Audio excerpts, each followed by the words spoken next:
It's March 23rd, 1743, and another remarkable event is about to be uncovered by Arion, Rebecca, and Olly, the Retrospectors. Hallelujah, and 52 other songs. It's what an audience at Covent Garden were enjoying on this day in 1743 because it was the London premiere of Handel's Messiah. It wasn't actually the first performance because he had already debuted it in Dublin. But in those days, obviously, London was considered sort of the centre of the world. So to all intents and purposes, we can call this the premiere of what is, by most accounts, the most performed piece of classical music in the world. Wow, you've just alienated all our Irish listeners with one fell swoop there. And obviously this historic event in culture happened in Ireland, but we're going to ignore that because it was more important when it happened in England. Well, to bring those listeners back on board with us, there is a brilliant detail from its original performance when it was first performed at the Music Hall in Dublin, a full year almost earlier, where the audience swelled apparently to a record 700 people, and ladies were asked to wear dresses without hoops in order to make room for more company. Well, the fact that it was so popular that they had to make room for more people tells you that this was commercial theatre. This was bums on seat stuff. And that is, in fact, the thing that caused some controversy on this day when it premiered in London, because people were uneasy about the fact that it was about Jesus. And that was something you did in church. Apropos our episode yesterday with the Puritans and what they thought you should be doing on the Sabbath in church, listening to prayers, not at the opera. I mean, it's a huge proportion of the audience would have been not just practicing Christians, but very familiar with the texts being sung, feeling uneasy. Like, what is this? If it's a religious ritual, it should be in a church. Yeah, and one of the people annoyed by this was actually Charles Jennens, who had written the libretto for Handel and then presented it to him. And he was annoyed that Handel had only taken 3 weeks to compose the score, which runs to 259 pages, for what he considered, he obviously treasured this. This was his baby. This was the ultimate for any librettist, is writing about such a sacred subject matter. It covers the whole life of Jesus and then goes a bit into the apocalypse at the end as well. So it is this really vast tale, and he was slightly irritated that it only took Handel 3 weeks to write the score, although apparently he slaved at it day and night, and he said that he was divinely inspired. Yeah, only took God 7 days to build the world, mate.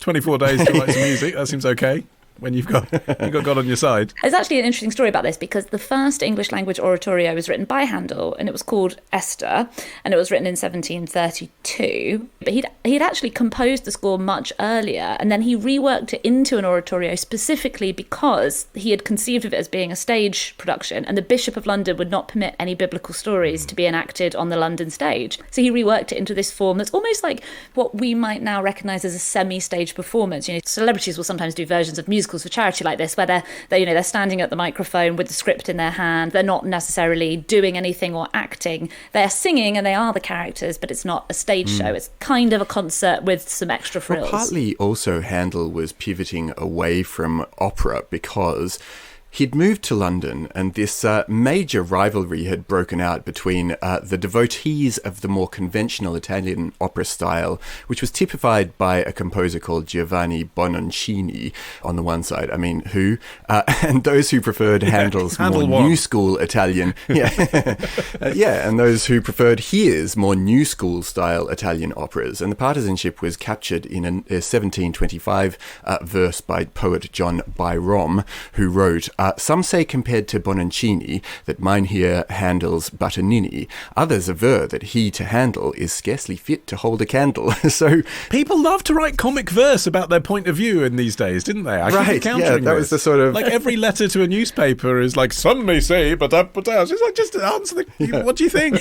Why are you doing this? And comic verse was actually one of the reasons that audiences were becoming less enamoured of Italian opera. On one hand, there was the expense of staging them, which was just growing and growing as people got used to more and more spectacle, and the fact that you had these big-time divas who were making everything difficult. But also then you had the success of John Gay's it was called The Beggar's Opera, which was this satire of these overblown Italian operas. The fact that in itself was so successful was a sign that tastes were changing, and for Handel it was a sign that the time was right to pivot back to the religious oratorio that he'd learned about as a young man. But it was controversial. So when they advertised this performance, and followers of Handel would have already known that this had been a big sensation in Dublin and was now coming across to England, But nonetheless, they put ads in the Daily Advertiser and the London Daily Post, which listed the title of the performance only as A New Sacred Oratorio. They didn't want to put the word Messiah in the advert for the show that was called Messiah, because that would be seen as potentially a bit sensitive and blasphemous, the idea of having it in a secular venue.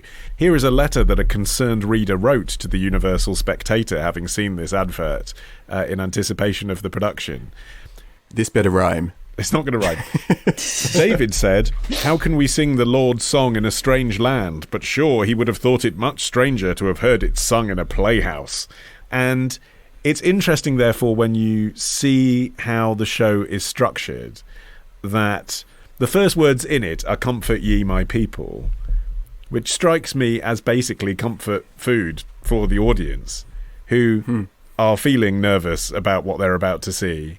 And also generally, like in the Enlightenment, are feeling nervous about whether God is still there for them and is going to save their soul or not. Basically, Yeah. And then the librettist deliberately avoids putting any of Jesus's words, as reported in the Bible, in anyone's mouth, so that no one is on stage being Christ, which ultimately led to the tradition of the Messiah being a charitable performance as well, by the way. So no one's making money out of this. Like Handel would have made a fortune, but he gave all his money to charity, again, partly because it's like, we're going to do a show about Christ, we'll give the money to a charity. There was a really famous incident during this earlier performance of Esther, the first oratorio, where they had an Italian singer who was singing a role, and the line was, "I come, my queen, to chaste delights," but in his accent was apparently rendered as "I comb my queen to chase the lice," which provoked great mirth. And so they probably wanted to avoid anything similar. They didn't want Jesus's words coming out in this kind of mangled innuendo fashion. Although it's hard to imagine what a Palestinian Jew singing Baroque opera would have sounded like. I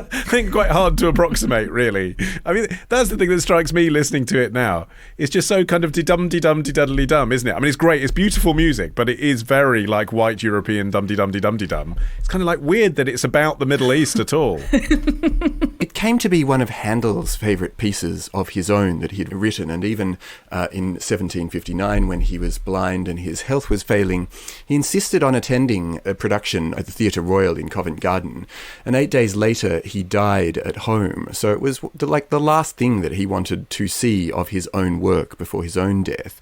And Mozart paid the Messiah a huge compliment, and he reorchestrated it in 1789. But even he confessed himself to be kind of humble in the face of Handel's genius, and he insisted that any alterations that he was making to the score should not be seen as an effort to improve the music. And he said, "Handel knows better than any of us what will make an effect. When he chooses, he strikes like a thunderbolt." Yeah, Beethoven called Handel the greatest composer that ever lived as a result of the Messiah, which is a pretty strong recommendation as well, isn't it? It's extraordinary that it's one of those things that was an enormous commercial hit in its time, recognised amongst its peers as being the best of its type, and is still basically, I guess now because it's part of the Christmas calendar, which is weird because it was written for Easter anyway, but, is still performed annually all across the world. I mean, there's not many...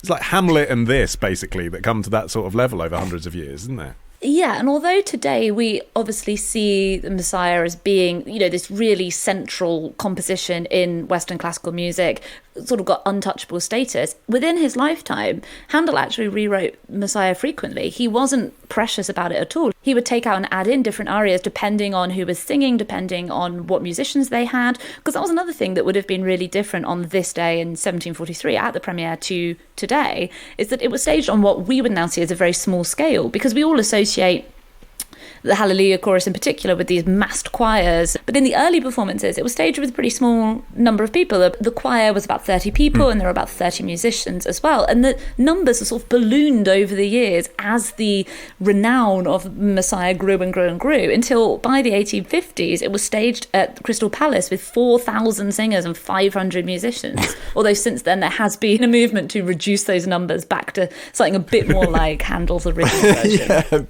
A bit rationalized versus let's just keep escalating this until the whole world is singing simultaneously. Tomorrow. He turned up with two friends at Chofu Airport. They were dressed as World War II kamikazes. Love the show? Support the show. Patreon.com/retrospectors. Part of the Acast Creator Network.